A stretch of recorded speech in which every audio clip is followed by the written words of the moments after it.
Welcome, everybody. Welcome, people in the audience and people from home. Welcome to another seminar organized by the Abstraction Group. For this fall, we start a new cycle of seminars for this season, this academic year. And the first invited speaker that we have this year is Professor Filippo Domaneschi, who is joining us from the University of Genova, Italy. And Professor Filippo Domaneschi, is, is a professor in linguistics at the Department of Language and Communication, Humanities, how to translate it, and director of the Language and Cognition Lab in Genoa, in a fantastic room. I'm very jealous of the facility his lab takes place. And Filippo is well known for being one of the reference points for the pragmatics community, experimental pragmatics community in Italy, and co-founder of XPragIt, together with Valentina Bambini. And he's very well known for his work in experimental pragmatics, for the many books he authored and co-authored, and the many articles he wrote on different aspects of pragmatics. And today he will talk during our seminar, during the seminar, about something peculiar. And so, without any further ado, I will let him start this seminar. And please join me in welcoming Filippo today. Thank you. Thank you. Io mi siedo? Il microfono, ok. Sentiranno da casa se mi siedo poi Okay, all right. Thank you very much for inviting me here. Okay, so today I'm going to present you a brand new work, which is basically in the intersection between linguistics, psychology, and philosophy. And I'll try to say something about the way we process a peculiar category of expressions of natural languages that are negative expressives, terms that not only describe the word, but evaluate it. And in particular, I will focus on slurs, slurring terms. What are slurs? Slurs are terms that derogate and discriminate an individual in virtue of his, her, their belonging to a certain target group, which has or had a history of oppression because of the geographical origin, ethnic identity, gender orientation, sexual orientation, political or religious beliefs. There are many slurring terms in different languages. One thing that we know is that, differently from particularistic insults such as idiot or bastard, slurs offer putative neutral counterpart. So if you take like a slurring term like wop in American English, which is derogating, which derogates Italian and American Italian, there is an alternative Italian, as well as for the discriminatory word that I clearly mentioned here, faggot. Gay is a putative neutral alternative, or for the N-word, African American. I say putative because the neutrality of this counterpart is debated in the literature. But what is important is that while a term while wop convey a derogatory attitude, Italian has the very same descriptive meaning, so it targets the very same group without an expressive layer. All right. Another thing we know is it's quite intuitive. We know that slurs are not equally offensive or discriminatory within languages and between languages. Some slurs are more caustic than others. And another thing that we know in linguistics is that they work as mixed expressives. That is, slurs are terms that convey, that when uttered, they perform a double speech act. They convey both a descriptive and expressive meaning. So if I say Filippo is a wop, I'm conveying a descriptive meaning, that Filippo belongs to the group of Italian people. So this is the propositional content expressed by the utterance, through conditions, compositionally determined, which is supplemented by an expressive meaning. That is, that amounts to the expression of a bad attitude of the speaker toward Filippo in virtue of his belonging to the category of Italian people. And that level of meaning is non-compositional, is not true conditional, and it's something that supplements what is said. All right? Now, there is no doubt that slurs harm. There is a bunch of work in psychology about the perlocutionary effects of slurs when uttered in a context. We know that they work as tools of dehumanization, they legitimize violence, they reinforce negative self-concepts, normalize discrimination, and importantly, in terms of processing, they mainly work and operate implicitly. So bypassing conscious awareness and activating unconscious biases that sustain systematic prejudice, right? Now, there's no doubt that slurs harm. They denigrate, they put people down, they marginalize an entire group. But the question is, should all uses of slurs be banned? There is a intense discussion about the putative non-derogatory uses of slurs in the linguistic and philosophical literature. We know that there are some linguistic embeddings and environment that are, in this sense, are controversial. For example, take speech and belief report, okay? If someone says, Luca said that Filippo is a wop, so the question is the derogatory content of the slur can only be attributed to the reported speaker, Luca, or is also something that we attribute to the utterer. The same applies to quotation. Is quotation a safe place? As the metalinguistic quotation of the term something that insulate the derogatory content of a slur or not? There are different point of view on this matter, as well as other controversial possible circumstances of use of slurs, like fictional context, pedagogical context, satirical context, right? So there is an intense literature that has grown in the last 15, 20 years in linguistics and philosophy about how these caustic expressions of natural languages behave. But there is one particular occurrence of slurs that appears to constitute an arguably uncontroversial non-derogatory use of slurring terms. That is reclamation. Reclamation is the phenomenon whereby speakers, typically in group, can use slurs to convey solidarity and intimacy rather than hatred or contempt, and are often employed to help achieve political goals and fight oppression. We have many examples in American English, like the N-word, the term queer, but also in Italians, think of the term terrone, for example, which is an object of a process of reappropriation and reclamation. Now, reclamation is usually understood as an anomalous use of slurs for several reasons. Mainly because, first, when a slur is reclaimed, the derogatory content of slurs seems in a way suspended. It is not accompanied by a derogatory intent or even reversed. Slurs are a category of expression of natural language that are very sensitive to semantic change. So there are terms that originally were purely descriptive and now has got a derogatory potential, and vice versa.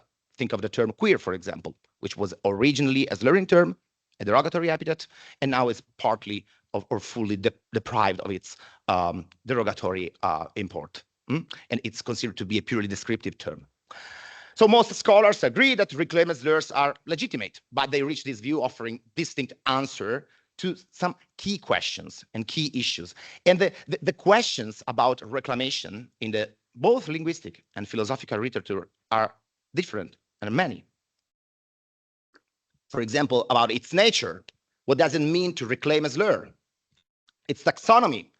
Is there one kind of reclamation or several? Its scope. Are all in-group self-labeling uses of slurs reclamatory? Its agents, who is entitled to reclaim a slur? Its effects. What does reclamation achieve? What is the goal behind reclaiming a slur, or the goals? Its moral status. Is it morally permissible to reclaim a slur? And its conditions of application, that is, what is required for reclamation to succeed.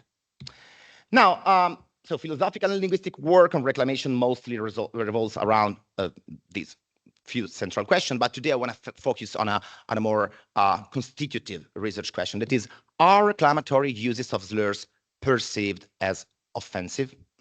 So reclamatory uses are typically regarded as non-derogatory.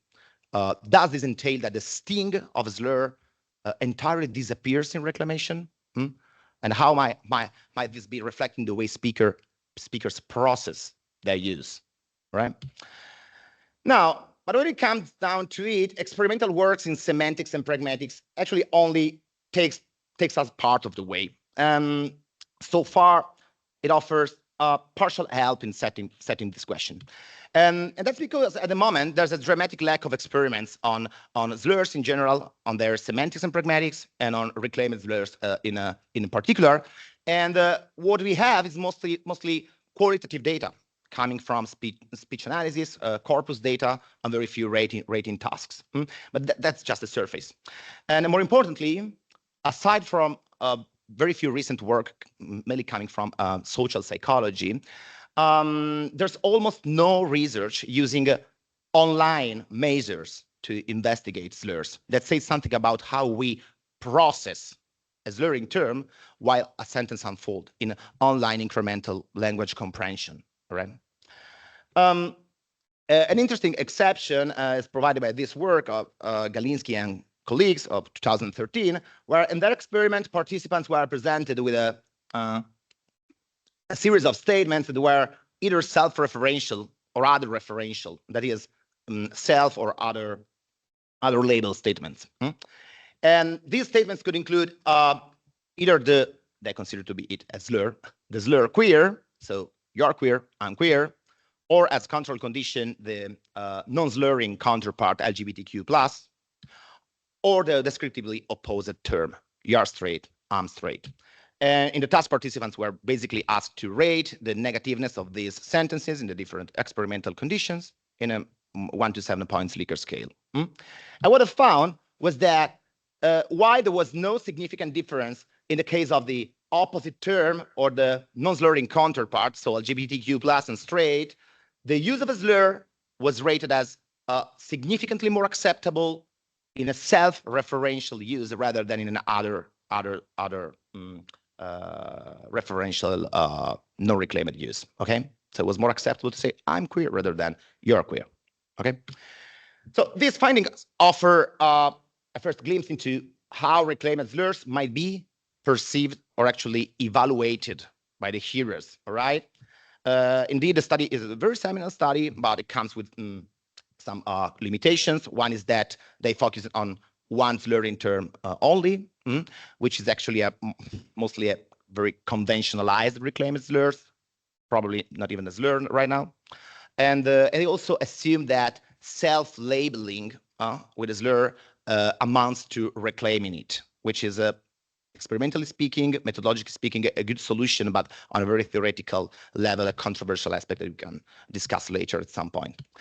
All right, so so to understand how slurs, let's say, work in the mind, we need to move beyond explicit metalinguistic judgments. So rating task, offline measures just says us how people consciously, explicitly assess the use of a slur, but don't say anything about what happens in the black box of the mind while a sentence containing a slur is understood, processed, and how they are comprehended and perceived.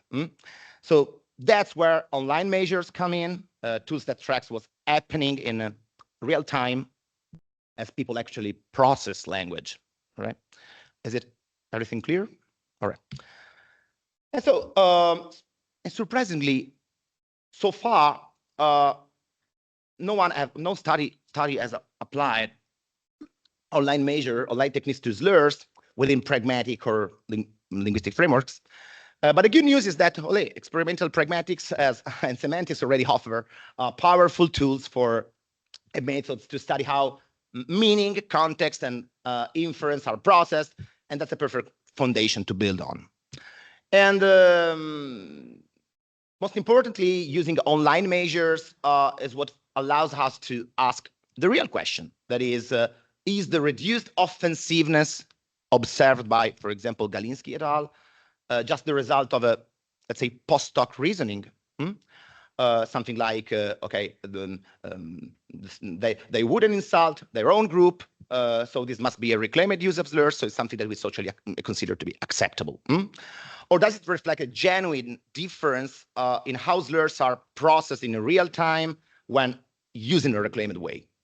That's a crucial question of this talk. And so we run an experiment. We ran this experiment at the Laboratory of Language and Cognition in collaboration with Bianca Cepollaro, Simone Sulpizio, Giulia Giunta, Alessandra Zappoli, and Niccolò Tagruma, where 37 native speakers of Italian were involved. And we created 32 target scenarios, plus a lot of fillers, distractors, composed of a context sentence in full, a target sentence presented word by word in a self-paced manner. Now I'm going to present you an example of a procedure and of the items. Each target sentence featured either a slur or its non-slurring counterpart, okay? We used in total 16 Italian slurs. I was going to say paired, but at least, okay, we did our best to pair with neutral labels and to pair all the slurs and to match all the slurs as close as possible in terms of frequency and perceived offensiveness based on the previous work of Bianca Cepollaro and colleagues 2019. So we presented a group of participants with a scenario like this. For example, Luca is at a bar with some friends and he's the only gay person there. At a certain point, he says, and afterwards, they were shown a self-referential use of either an homophobic slur, in Italian was sono un frocio, you know, I'm a faggot, you know, or the non-slurring counterpart, I'm gay, you know. And alternatively, the sentence in one of the two experimental conditions was presented in a context where the terms were uttered by an out-group member. So the context was partly changed. It was like, at a certain point, one of his friends says, and the target sentence could be either Luca is a faggot, you know, or Luca is gay, you know, right? And participants read the two realizations of the slurring terms with a self-paced word-by-word task. That is, they saw the sentence, the context sentence, and then the target sentence displayed word-by-word that could proceed in the reading by clicking on a button box. And finally, they were required to assess, as in Galinsky et al., the negativeness, offensiveness of this sentence on a 1 to 7 points Likert scale. So we got also on the offline measure. Sentences were presented word by word, we say, and depending on the condition, they included the following structure. They were basically structured by a proper noun, for example, Marco, a copular verb, an indefinite article, the target word, that could be either the slurring term or the non-slurring counterpart, the clitic pronoun, lo, and the verb sapete. In the self-label condition, the subject indeed was not overtly expressed, as Italian is a product language. So the first word of the sentence was the verb essere in the first person singular term. It was like sono un frocio, lo sapete. Okay, let's give a look to the results, all right? And let's start from the offensiveness ratings. So the offline measures that basically was the task very similar to that using the previous experiment that I presented before. Okay, so here you can find the mean ratings of perceived offensiveness on the target sentences in the different conditions. First, third person heteroreferential slurs, Luca is a faggot, were rated as the most offensive among all the conditions. Fine.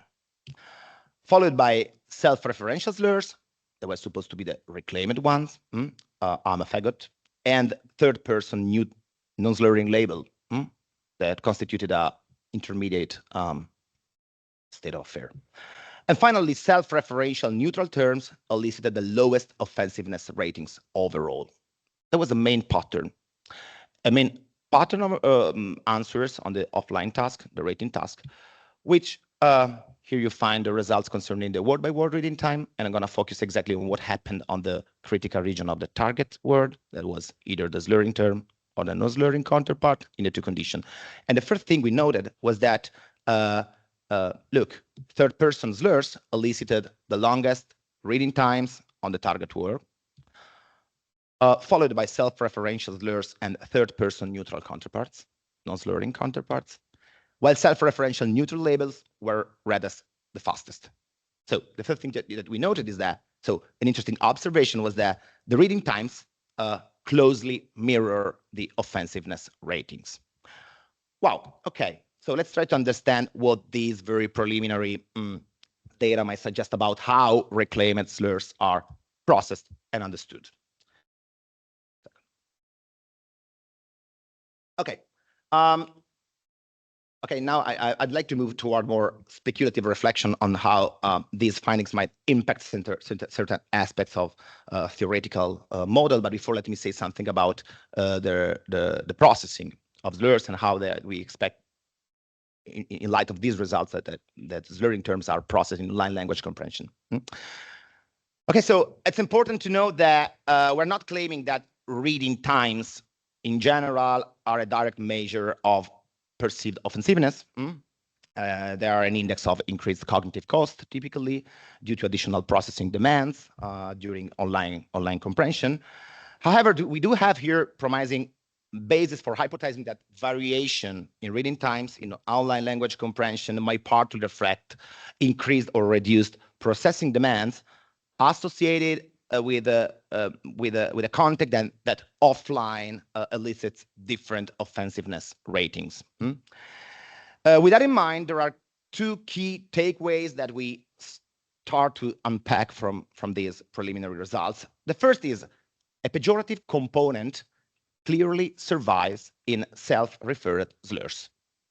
So this is suggested by the fact that first-person reclaimed uses, I'm a faggot, are still rated as more offensive and processed more slowly than their non-slurring self-referential counterpart, indicating that the pejorative sting seems to remain, even when the slur is self-ascribed by the speaker.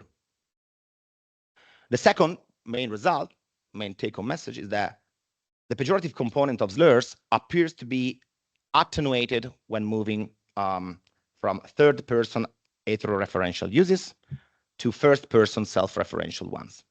So reclaimed slurs are processed more quickly and judged as less offensive than their third-person counterparts.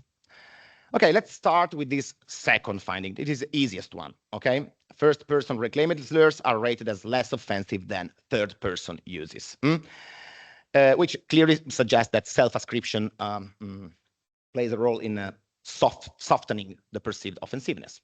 That's something quite intuitive, all right? It's intuitive, and it's also something that a result that replicates what was previously observed, for example, by Galinsky et al. Now, if this idea holds, it supports the idea that reduced offensiveness in reclamative uses is not the result of a post-hoc reasoning. So it's not the result of something like of an inference like the speaker is part of the group, is a in-group member, so they wouldn't insult their own group. So this must be a reclaimed use and are rated as non-offensive. Rather, the effect seems to emerge during real-time interpretation of the slur itself while the sentence unfolds. That's what you have to say about this data. It's something that it's predictable when we self-ascribe a sentence, independent of whether it uses as slurs. It doesn't count. It is less likely to count as a face straightening act, especially when it includes as slurring terms. It replicates previous data.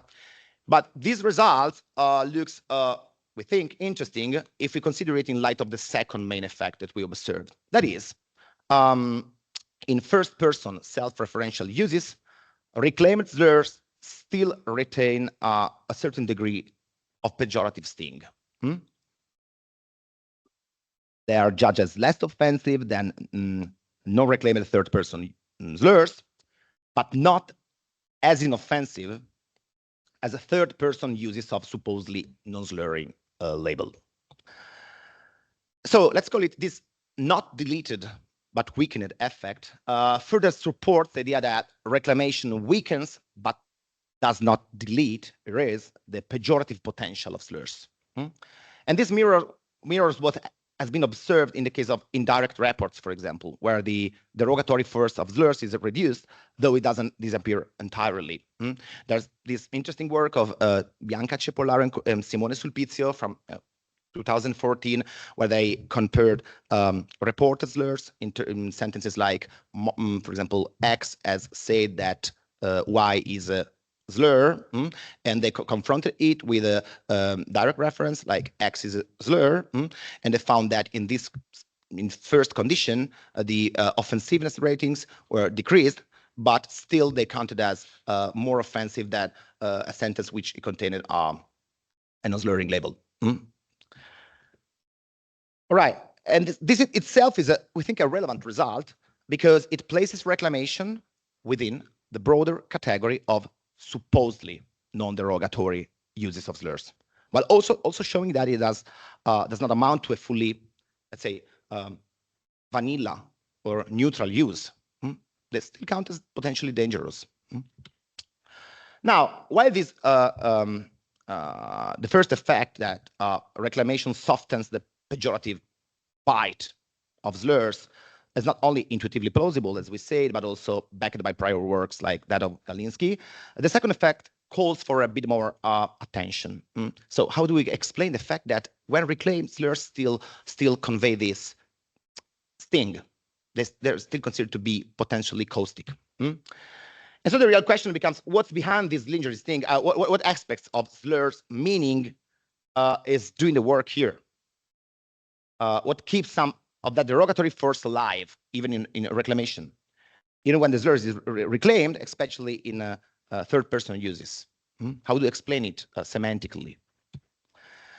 Okay, so let's go back to the beginning. As we mentioned at the very beginning of my talk, slurs are often considered to be a prototypical case of mixed expressive terms. So terms that convey both a derogatory, a descriptive content through conditions and an expressive layer, an expressive content which supplement what is said. All right. So let's start from that. A first hypothesis, which we can confidently set aside immediately, is that the residual pejorative force comes from the descriptive content of the slur. But it is clearly a non-starter because for the simple reason that slurs and their non-slurring counterpart share the very same tissue semantic denotation, the very same descriptive content. So the descriptive content alone can't explain the observed differences in processing and or offensiveness ratings, especially in the first person uses. So we might hypothesize that the residual pejorative force in reclaimed slurs is driven by the attitudinal component, by the expressive content, the part of the meaning that expresses a negative attitude of a speaker toward the target group. But this hypothesis too can be fairly easily dismissed for the simple reason that reclamatory uses of slurs are precisely those where derogation is expected to be suspended, where the evaluative component should no longer be active, all right? And yet something pejorative still remain. So it's unclear how this lingering sting could be explained purely in terms of either evaluative component or descriptive content. So the question is, what component of meaning might be responsible for this persistent pejorative sting? What is that resists suspension? And an interesting development in the recent literature is the idea that is the proposal of a tripartite analysis of slurring terms meaning. And the idea is that alongside the descriptive and the evaluative component, several authors have suggested the existence of a third, let's call it emotional component. That is, for example, Rappaport, for instance, refers to this dimension in terms of toxicity, a component capable of expressing powerful emotions and causing a strong emotional response in hearers simply by uttering a single word.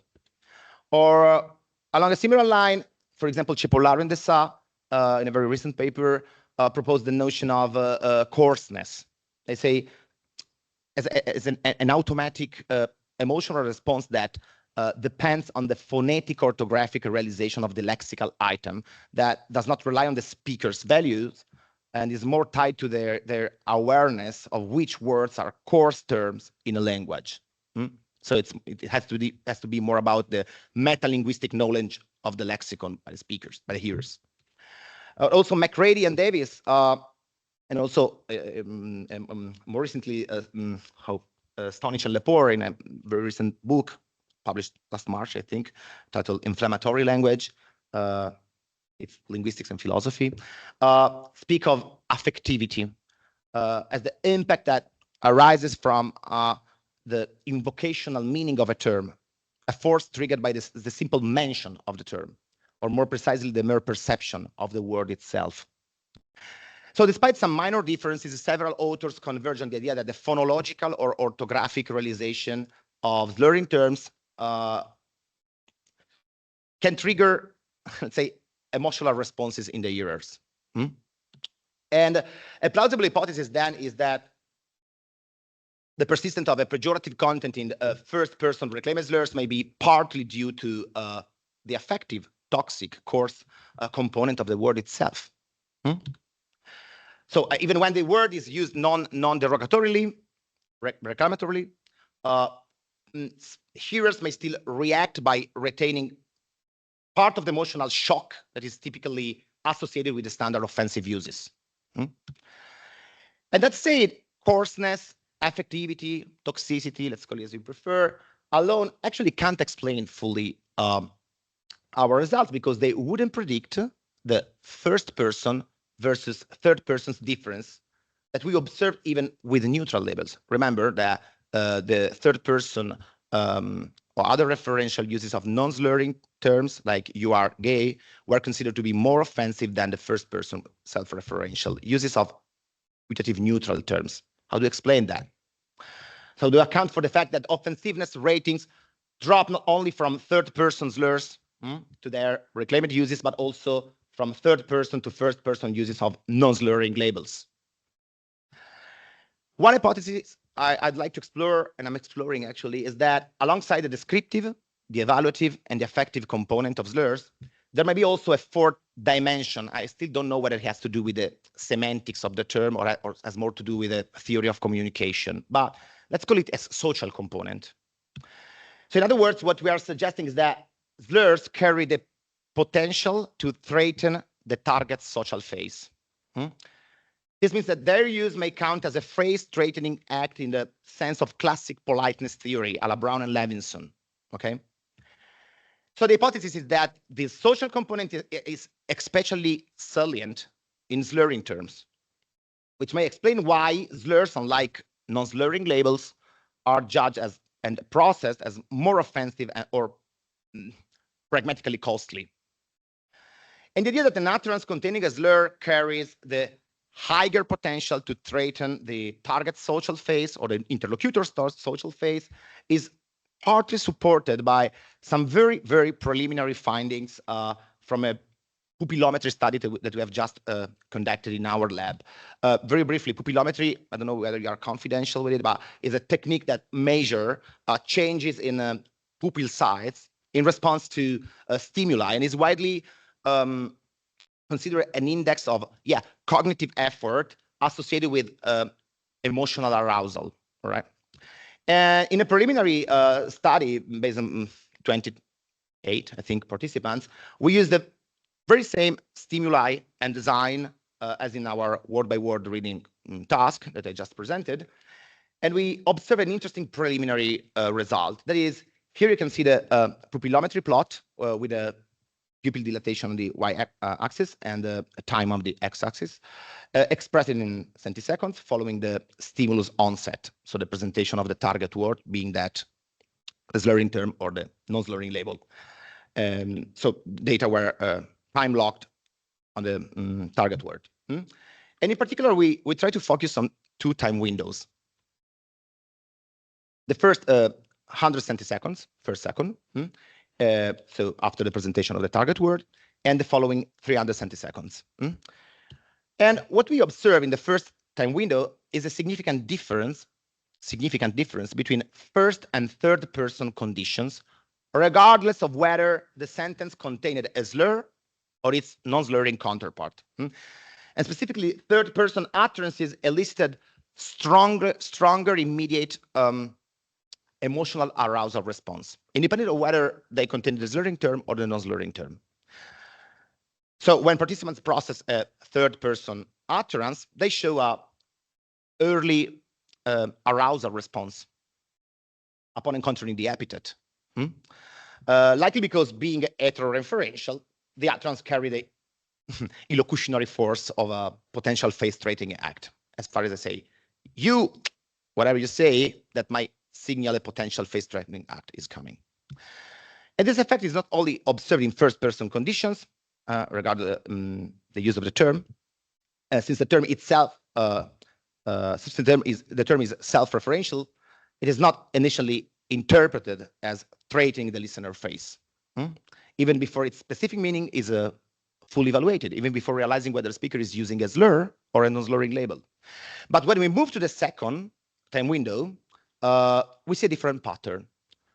While the pupillary difference between first and third person non-slurring labels disappears, third person slurs still elicit a significantly stronger emotional arousal response compared to first person reclaimed uses of slurs. Is it clear? Okay. So while these results are very preliminary results and should be interpreted with caution, they do offer some valuable clues about the online processing of slurs. And one idea I'm trying to work on is that when you hear an utterance, whether self or other referential, early morphosyntactic cues to, in that case, grammatical person, may already signal the potential for a face-threatening act. As processing unfolds, then, and listener compute whether the noun is a slur or not, the potential is reinforced when the term turns out to be a slur compared to a non-slurring label. And that is when the listener realizes that a third-person utterance employs slurs, its face-threatening potential becomes more salient and triggers an arousal response. In contrast, when the term is self-referential, the potential is significantly attenuated. All right.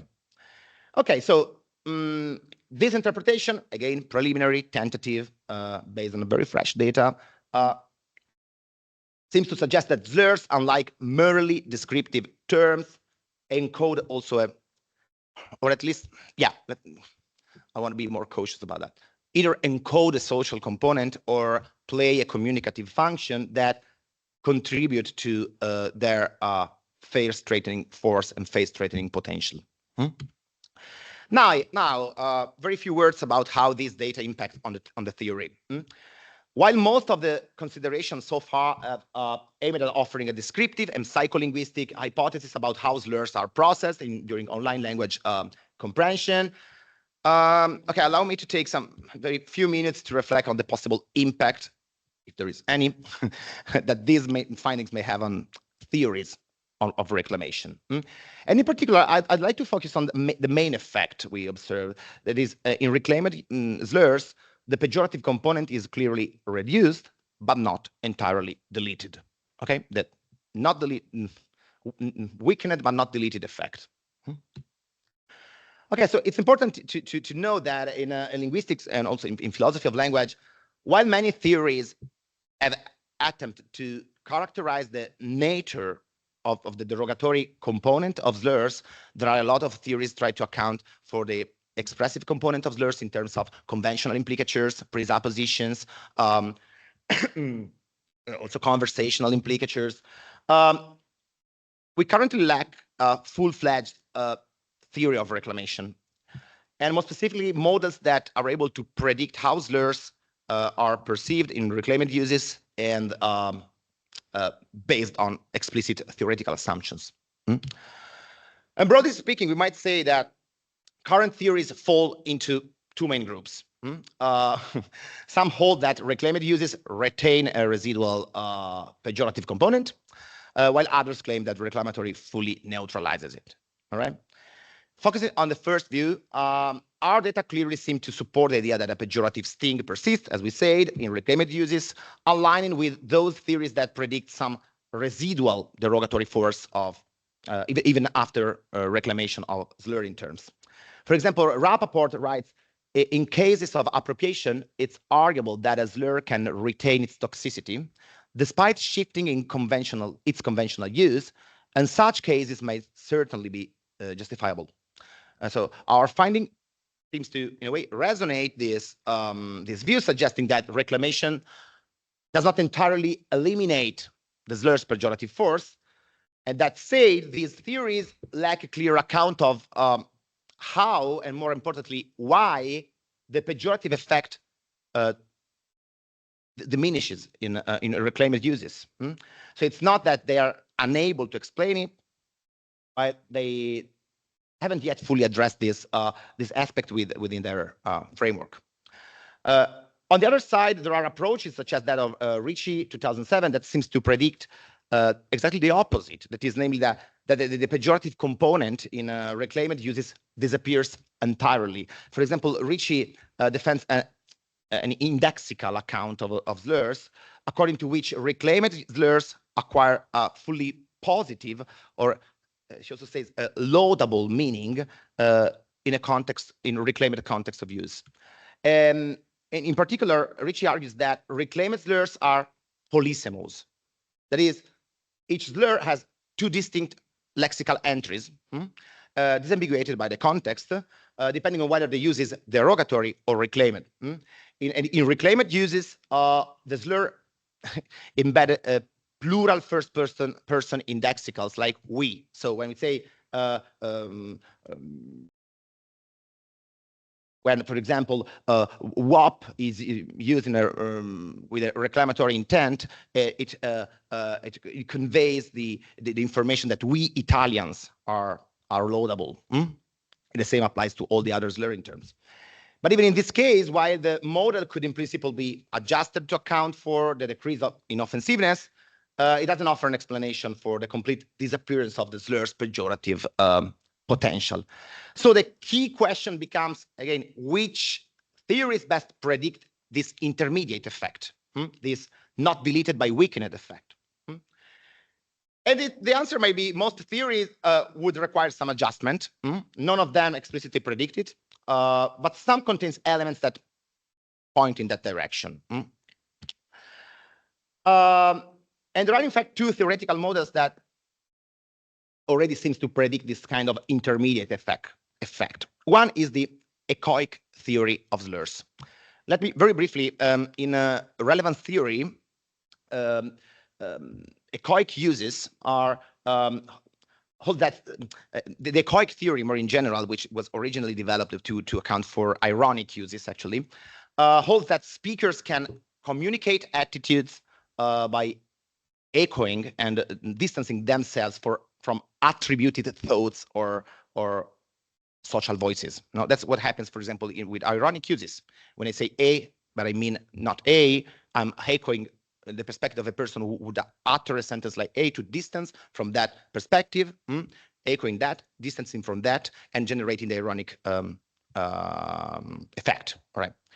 And in this view, reclaimed uses involve in-group speaker echoing past derogatory uses while simultaneously signaling their dissociation from that offensive content.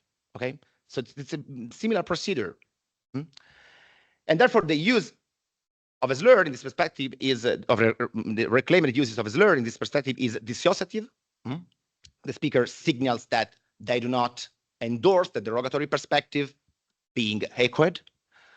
And at the same time, the speaker is invoking a historically loaded term, a tool of oppression, which helps explain why residual sting may still be felt despite the dissociative intent.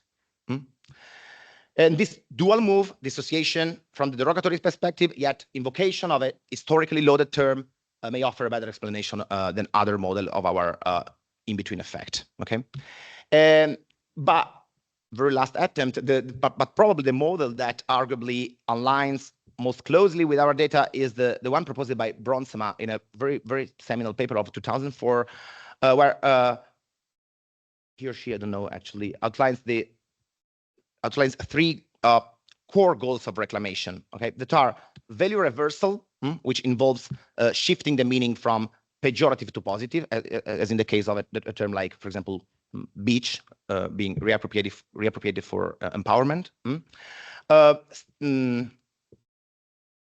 Neutralization, that is the use of a reclaimed slurs with intent of transforming a term into a purely descriptive term, or stigma exploitation. That is, by contrast, which use that retains the derogatory aspect of the slur, using its shock value strategically for empowerment. That is basically what happens in American English with the N-word.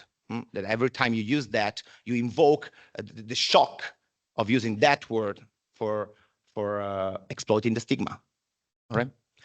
And the idea that certain reclaimed uses of slurs may still provoke an emotional shock is perhaps what best predicts our results. But again, every theory in the table could in principle be adjusted. And in a way, our data are more an open invitation to theorists to adjust their theory. So to conclude, let me wrap up very few takeaways of our work, and what they might tell us about the nature of the meaning of slurring terms. First, as in indirect reports, a reclamation shows a not deleted by weakened effect on pejorative force. Second, the weakening is not the result of a post hoc reasoning, but something that happens in real time, in online incremental language comprehension. Something bad survives, suggesting that slurs negativity stems from denigration, beyond mere description or evaluation. The first versus third person difference between slurs and non-slurring labels is not just, let's say, affect-driven. Our data suggests that affect alone cannot fully explain the person-based, grammatical person-based contrast. So the way slurs are understood in self or other referential uses also seems tied to speakers' intentions and to how face-straightening the act is perceived to be. So since slurs carry an inherent potential to threaten the target's social face. Now, depending on the theoretical framework, speaker intentions play different roles in how slurs are interpreted. For some accounts, like that of Davis and McCready, intentions are what constitute the derogation, denigration. So a slur is offensive because it is used with the intention to harm or exclude. For others, intentions are what trigger the hearer's response of offense. So we react not just to the word, but to the perceived stance or social attitude behind it.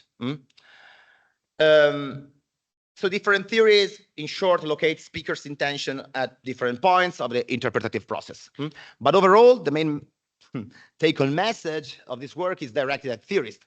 We need a more nuanced account of slurs and their reclamation. Negativity is not entirely explained by denigration.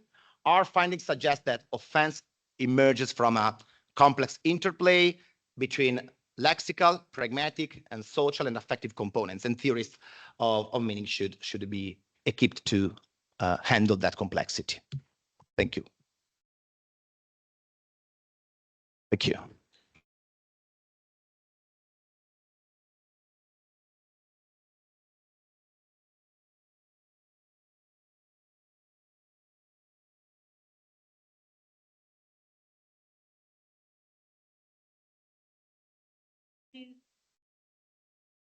I have 3 points. Okay. Catherine? I have a curiosity that I would like to ask.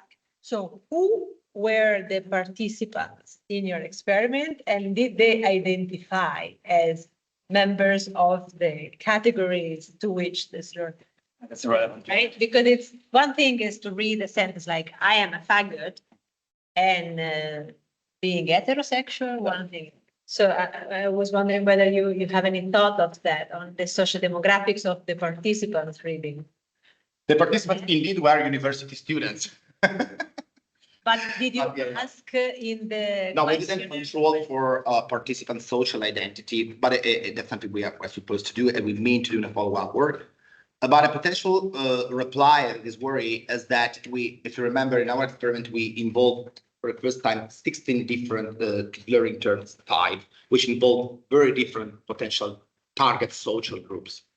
And so we add this with the fact that we didn't found in our model any significant effect of the item or of the participants that suggests that, I mean, the effect was distributed across slurring terms, across participants, and there was not a significant effect of participant social identity on the way they interpret the different slurring terms. But it's something, indeed, something that we have to control for. Very quickly, the second is something I have been thinking on while you were explaining and showing all these slurs.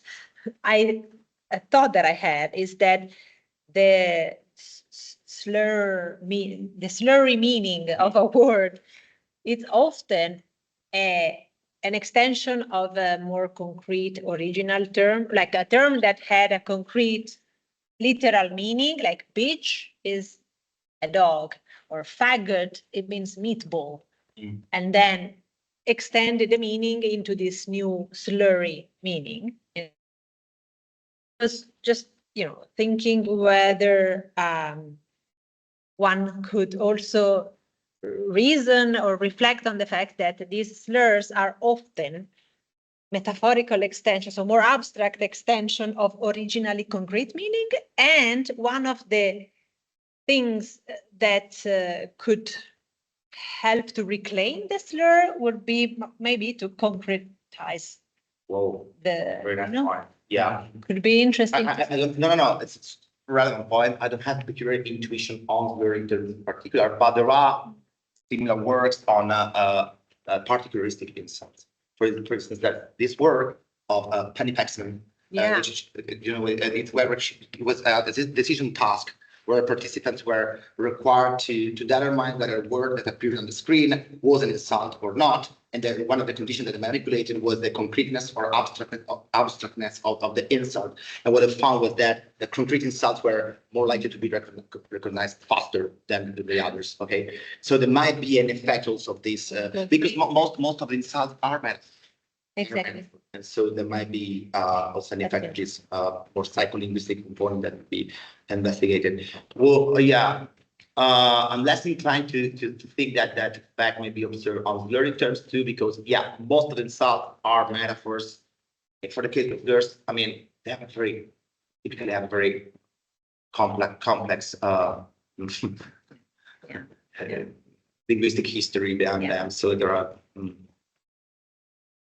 All right, Caterina. Thank you very much. Very interesting. I also have really small two questions and a comment. I would say that I really like the equity theory, so I was like sort of waiting for that because I was thinking along the way that actually I'm critically convinced because it seems that the derogatory meaning is necessary in order to achieve the in-group categorization. Now, I mean, if you lose it completely, then you lose the possibility, right, to recognize yourself as part of that somehow judged, evaluated category very beginning. So I really think that it's very interesting. And so it was not fully clear to me, but I think I understood that this labeling interpretation accounts for why you don't lose the derogatory meaning completely in the end. I mean, you still have to keep it in order to use it in this record for that ways, right? So that's what I got. And I think I really, I was really confused by that. I have two questions. As a consequence of this, why need to consider second person?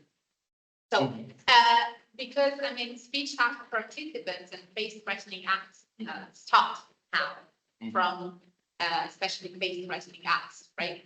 From how the addressee, the hearer, the second person receives what we are uttering. So, I'll say first, but I'm sure there are very convincing answers, but I didn't. Maybe I lost that part. But yeah, why didn't you also use second persons? And last, did you consider also looking at corpus data of language and interaction and how these words are used in real language use, like to look for the occurrences in natural language interaction? Of course, they will not be so frequent and expect in these uses, but I checked and you find some. So, and they're typically referred to second person. Yeah. So, Cool. Thanks. Very nice point. Okay. Get back to the equality theory. Yeah, I'm still sympathetic with this model. But I tend to be cautious about why an entire model to explain all how reclaimed uses work in all the possible occurrences. I mean, I think that the equality theory might nicely predict the way we use slurs with a reclaiming intention at the very beginning of the reclamatory process. Okay, but then when the process of reclamation itself becomes conventionalized, I tend to think that it's cognitively implausible to assume that every time we use a slur, but that's interesting because it cries out for a differentiation of the different processes of reclamation. The idea that we use we reclaim slurs in different ways with different goals, and involve also different cognitive procedures. But at a very original sense, I mean, probably that's what we do when we mention a term to recall a certain history of oppression and distanciate from that. Concerning this, the second person issue, I totally agree with you. Simple answer is that it's harder to be operationalized experimentally because who's the you address the expression too, and so that's the matter of finding the right experimental method to operationalize it. And we gave a look to corpus data. Your corpus was very interesting, but we didn't find a bunch of data sufficient enough for running the analysis because, yeah, taboo terms. So, yeah, but it's really most of the times they use third person instead of second person more than third one.